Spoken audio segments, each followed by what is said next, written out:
Sir మీరు company తీసుకొస్తున్నారు కానీ 99 పైసలకే భూములు ఇవ్వడం అనేది తప్పేంటి అనేది ఒక ప్రశ్న వస్తుంది సార్. తప్పేంటి సార్? నేను ఇస్తాను.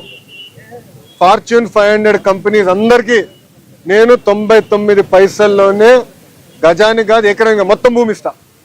తప్పేంటి? ఎందుకంటే మేము ఉద్యోగాలు కల్పించాలనుకున్నాం. ఇక్కడ వాళ్ళ 5 సంవత్సరాల్లో చేయలేంది మేము 18 నెలలు చేసాం.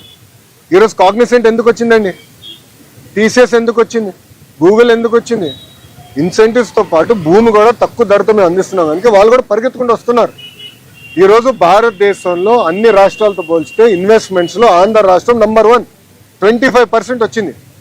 దాని తర్వాత రాష్ట్రం దాదాపు 7-10% అని ఎన్నుకుంది.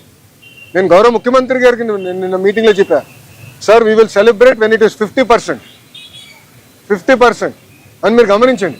ఒకే రాష్ట్రం ఒకే రాజధాని కానీ అభివృద్ధి వికేంద్రీకరణ. శ్రీకాకుళం నుంచి చిత్తూరు వరకు అంటే ఇచ్చాపురం టు కుప్పం పెట్టుబడులు తీసుకొస్తున్నాం.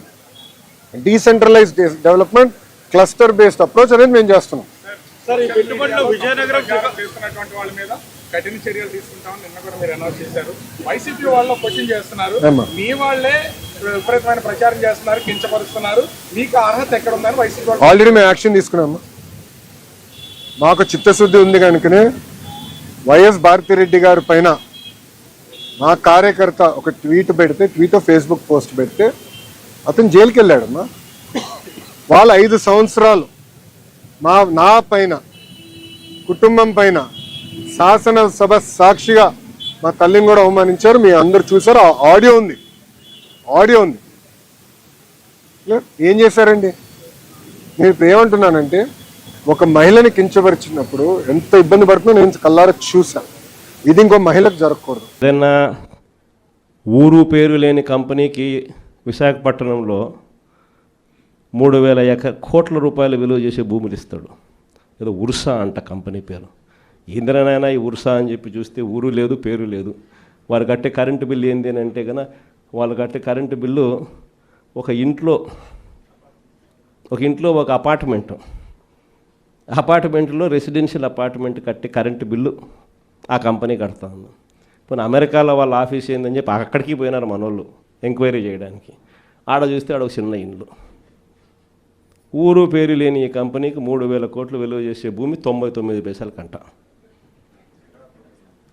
రూపాయికి ఇడ్లీ వస్తుందో రాదో నాకు తెలియదు కానీ చంద్రబాబు నాయుడు హయాంలో మాత్రం ఉర్సా లాంటి ఊరు పేరు లేని కంపెనీలకు 3,000 కోట్ల రూపాయలు మాత్రం డబ్బులు దోచిపెట్టి నాకింత నీకింత అని పంచుకునే కార్యక్రమం జరుగుతూ ఉంది. ఇష్టం వచ్చినట్టుగా విశాఖపట్నంలోనే మరో భూమి లూలు గ్రూప్ అంట. లూలు గ్రూపులకు, లిల్లీ గ్రూపులకు 1,500 కోట్లు, 2,000 కోట్ల రూపాయలు విలువ చేసే భూములను టెండర్లు లేదు, మన్ను లేదు, పాడు లేదు, ఊరికి ఆయనకు నచ్చింది ఇచ్చేసి నాకింత నీకింత అని పంచుకుంటా ఉన్న కార్యక్రమాలు. లెఫ్ట్ రైట్ సెంటర్ రాష్ట్రాన్ని దోస్తూ ఉన్నారు. అమరావతిలో ఇవే టెండర్లు, ఇప్పుడు పిలిచిన టెండర్లు 2018లో ఇవే టెండర్లను పిలిచినప్పుడు చంద్రబాబు నాయుడు హయాంలో 5 ఏళ్ల కిందట వీటి విలువ 36,000 కోట్లు. అప్పట్లో సిమెంట్ రేటు, అప్పట్లో స్టీల్ రేటు ఇప్పటికన్నా అప్పుడే ఎక్కువ. ఇప్పుడు ఇంకా తగ్గినాయి సిమెంట్ రేటు, స్టీల్ రేట్లు. అయినా కూడా ఆ 36,000 కోట్ల విలువ ఈరోజు 78,000 కోట్లకు పెంచేసి టెండర్లు వాళ్ళకు సంబంధించిన వాళ్ళకి మాత్రమే రింగ్ ఫామ్ చేసి వాళ్ళ కాంట్రాక్టర్లకు మాత్రమే ఇచ్చుకుంటున్నారు. అంతేకాదు, ఇంతకుముందు మొబిలైజేషన్ అడ్వాన్స్ లేదు. పని చేస్తేనే ఎవడైనా గవర్నమెంట్ డబ్బిచ్చేది. ఈయన వచ్చినాక మొబిలైజేషన్ అడ్వాన్స్ అని కొత్తగా మొదలుపెట్టాడు ఇయడం. అంటే 10% మొబిలైజేషన్ అడ్వాన్స్ ముందే ఇచ్చేస్తాడు, వాళ్ళ దగ్గర నుంచి 8% ఈయన తీసుకుంటాడు. లెఫ్ట్ రైట్ సెంటర్ రాష్ట్రాన్ని దోచేస్తూ ఉన్నారు. చేసిన అప్పులన్నీ ఎక్కడికి పోతూ ఉన్నాయి? ఎందుకు సూపర్ 6 లేవు, ఎందుకు సూపర్ 7 లేవు అని అంటే, ఎందుకు జగన్ చేయగలిగేటాడు, ఎందుకు చంద్రబాబు నాయుడు ఎందుకు చేయలేకపోతున్నాడు అని అంటే కారణం నేను ఇంతకుముందు ఎలక్షన్ అప్పుడే చెప్పిన, జగన్ ఉంటే బట్టలు నొక్కుతాడు, నేరుగా ప్రతి అక్క చెల్లెమ్మ కుటుంబానికి నేరుగా పోతుంది.